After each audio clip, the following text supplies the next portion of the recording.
Bonjour à tous alors, pour cette vidéo on va se déballer cette petite selle deuxième forme qui est en version Ichiban-sho, donc pas version japonaise mais la version européenne.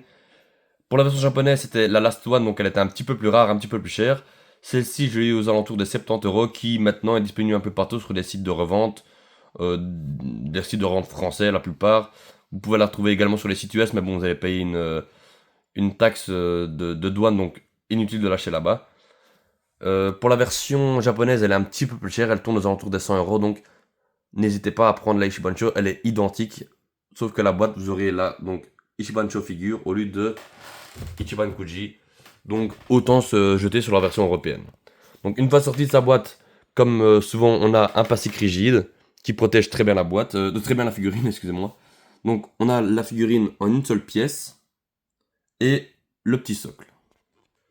Alors pour le coup je me suis trompé, la figurine est en deux pièces parce que la queue est à emboîter. Et pour le coup, j'ai un peu de mal à l'emboîter, mais c'est toujours comme ça, hein, quand il faut emboîter les figurines. C'est toujours assez difficile et il y a toujours un petit jeu qui se présente. Bon, après, vous pouvez forcer, mais bon, voilà, pour le coup, je l'ai mis vite fait pour la vidéo et je l'enfoncerai plus tard. Alors, à première vue, la figurine est très, très, très belle. Euh, Vraiment, j'aime vraiment beaucoup la figurine. Ce qui saute aux yeux, c'est la taille. Elle est vraiment très, très grande. C'est vraiment ouais, super belle. Franchement, je regrette pas de l'avoir prise. Il y avait aussi une Arise qui était sortie quelques temps après l'annonce de la Kuji. Euh, pour le coup, je suis vraiment content d'avoir pris celle-ci à 70 € parce que l'Arise c'était plus de 200 €. Donc voilà, c'est deux budgets différents. Mais en tout cas, n'hésitez pas à prendre celle-ci, elle est vraiment splendide. Alors très rapidement, qu'est-ce qui me plaît? Donc, comme je vous l'ai déjà dit, la taille. Deuxièmement, la peinture, euh, très très bien faite. Les différences de couleurs, les teintes, l'aspect brillant pour la queue, euh, pour la bouche également. Vraiment, ils ont vraiment fait un très bel effort. Et toutes les petites écailles noires, c'est pas juste un petit peu de peinture, c'est légèrement creusé dans la figurine. Donc, pour le souci du détail à ce niveau-là, c'est vraiment du 10 sur 10. Pour la selle forme parfaite, la toute première qui était sortie, là, il me semble, dans mon souvenir, c'était juste peint. Là, c'est vraiment creusé légèrement dans la figurine, donc ils ont vraiment fait un très bel effort à ce niveau-là. Après, voilà, ça reste de la master lease, de la figurine à 70 €, donc bon, là on voit quelques légers défauts de peinture, qui c'est pas parfait. Également sur la queue, bon, on voit à ce niveau-là que, s'il faut que ce bien se faire, voilà, on voit que ça déborde un tout petit peu, bon, ça reste de la figurine à 70 €.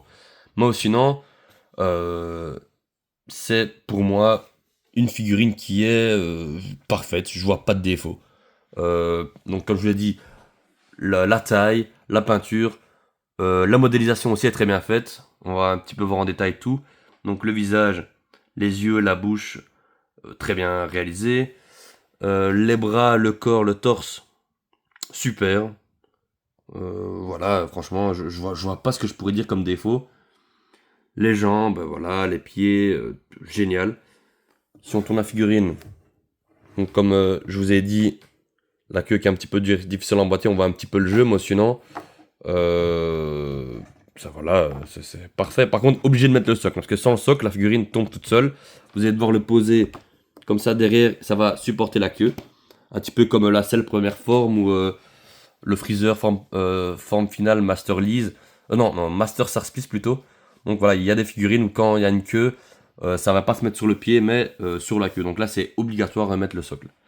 Si on la compare au Vegeta, donc son premier adversaire, voilà, le petit duo qui est super efficace.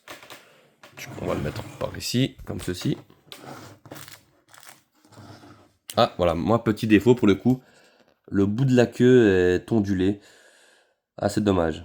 La figurine était parfaite. Bon, après, voilà, on chauffe un petit peu, on met un glaçon, et après, ça va faire choc chaud-froid. On essaye de remettre ça droit. Et voilà, mais bon, après, moi, je vais toucher à rien du tout, je vais laisser ça comme ça, et ça va très bien faire l'affaire. Oh, voilà, à ce niveau-là, l'échelle est plutôt respectée, il me semble. Bon, le Vegeta est peut-être un poil plus grand, mais bon, on va pas se plaindre que les figurines soient grandes. Voilà, le petit duel Vegeta, Super Vegeta contre celle deuxième forme. Franchement, n'hésitez pas, cette celle de forme est super bien. Et voilà, écoutez, je vous remercie de m'avoir écouté. Salut!